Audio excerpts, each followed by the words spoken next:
Hello and welcome to Peel Healthy Lifestyles, where we focus on health, fitness, and technology. And we want to showcase businesses, organizations, and individuals who are actually looking at health, fitness, and technology from out-of-the-box approaches and really looking at integrative, healthy lifestyles and really looking to enhance and to the betterment of the community at large.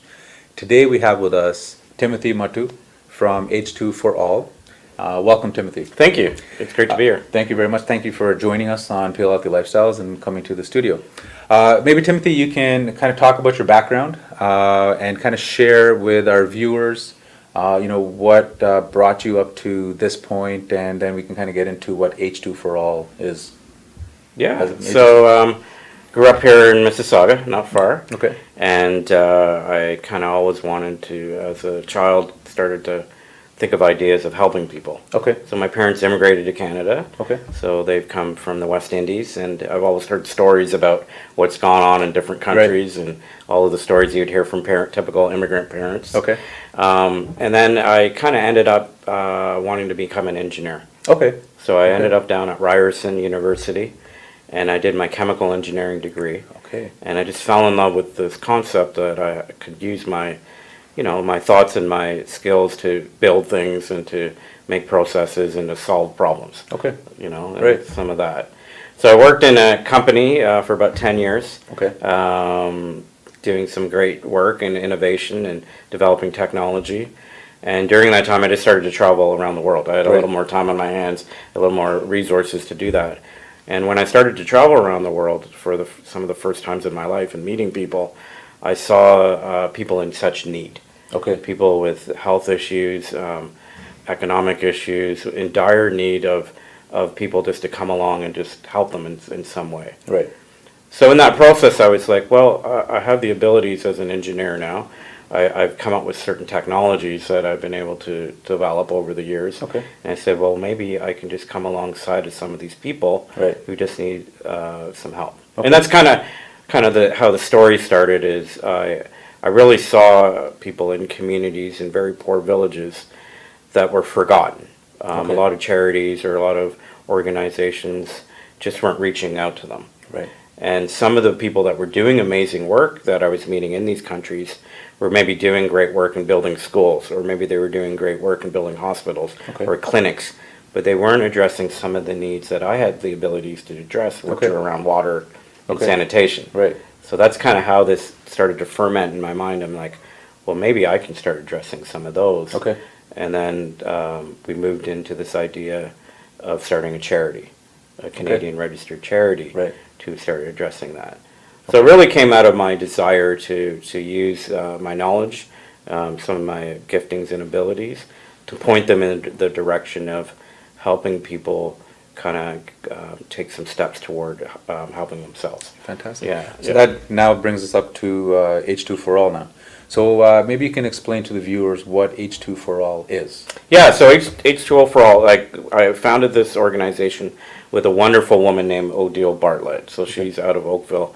And she was a friend of mine for years, and we had talked about some of these things of how to form an organization that can address some of our thoughts about work that's going on in developing countries. It's not as simple just to go into a developing country that doesn't have proper infrastructure or proper access to in and out of villages to begin to start the work. So the idea of H2O for All is really to say, we as an organization are going to identify partners in all of the countries that we are going to work in. Okay. And we started working in East Africa. I had built a great friendship with a group called Muttoo, who dealt with orphan children during the HIV/AIDS epidemic that was going on. Okay. And what we started to do was saying, well, out of that partnership and out of those people that are doing well helping children that are orphaned, right, let's start looking at the needs that are around the health issues of proper water and sanitation. Right.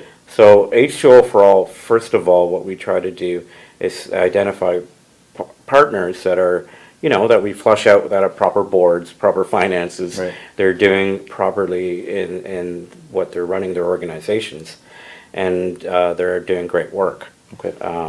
And we have to have that partnership. We have to have people that are on the ground, that are from that culture, that know and I can identify the communities, Right. and that we can go in and start helping them and start building relationship. So H2O for All really is an organization that believes in partnership with the local people, Right. and building relationship with the local people. Right. So in hardship, and Right. all of us have gone through difficulties in our life, and we've been sick, I've been sick, and we know what it is to, those are difficult moments to build trust with people and relationships with people. Right.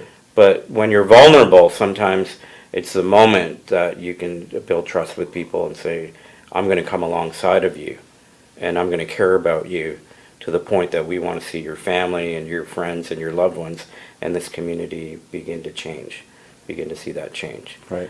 So that's how we started as a charity. Started small projects in East Africa. Okay. And then now we work in 10 countries around the world, all project-based. Okay. We just started some work with our American partner in Kenya this year. So yeah. Fantastic. Yeah. I know you were kind of mentioning that you have a project in Ghana. Yeah. Maybe you can share that with the viewers. And Yeah, so we have a couple projects that we're just working on right now, and Okay. we're an organization that wants to not just talk about the things that we're doing, and we want to do things that are, going to have impact within a year. Okay. So we look at things within a year of actually getting on the ground and getting some of these projects completed. So we had a school, a very poor school. It's about an hour outside of Accra, the capital of Ghana, Okay. that have about 500 to 700 people that are living in very impoverished conditions. Okay. So we went last year and we built a water system, a beautiful water system that supplies water to this community, and it's really transformed them drinking and them getting access to proper water for bathing and all of that. But the project that we're doing coming up in the next 6 months is actually building latrines.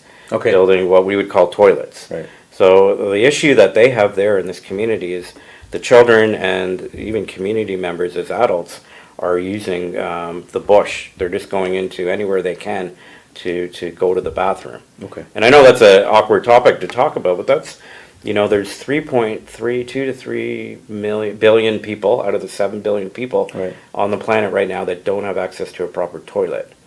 So That's a H2O huge for amount. all, we really believe that proper sanitation affects health, right? Okay. Improper sanitation will get you sick. Right. So this project, we are going to build 20 latrines, so 20 toilets. Right. Some are going to be for the little children, some are going to be for the older children, and Okay. some are going to be for the community. Okay. And then we're building 40 hand washing stations. So after you use the bathroom, Right. or before you use the bathroom and all of those things, the children will have the ability to wash their hands with soap and be able to start to learn how to take care of themselves. Okay. So 80% of all sickness, and this is something that has been documented by the UN, WHO, UNICEF, 80% of all sickness that is in a developing country Right. comes from improper access to water and improper sanitation. Okay. That's a big amount. And that's 80%. huge, right? So if you can start to address these simple things as clean water and proper toilets, Right. then we can get there. So that's a project. Right. I'll ask the people, if you're interested in that type of project, connecting with us, and you say, well, I want to help, 500 to 700 people within the next 6 months to get a proper toilet and a proper place to use the bathroom. Right. And we're also talking about women. These are issues around women who are getting sexually assaulted or, sexually abused, because when they go into an unsafe place to use a bathroom, the reality is, they've reported that they're getting sexually abused and some of these things that are terrible. So we want to provide safety to these girls. Right. We want to provide sanitation to these people, and we want to teach them as young people some of these things. So that's a project Right. that we're working on. I was there. I fell in love with the community. Absolutely amazing people, and they just need help. They just need us to come along and teach them. Yeah. And that's, I think, something that us as a Western society, we've just grown up, you just go open you open the bathroom door and you go to the bathroom. Whereas, maybe some of our immigrant community coming from rural parts of India or wherever it might be, Pakistan. Yeah.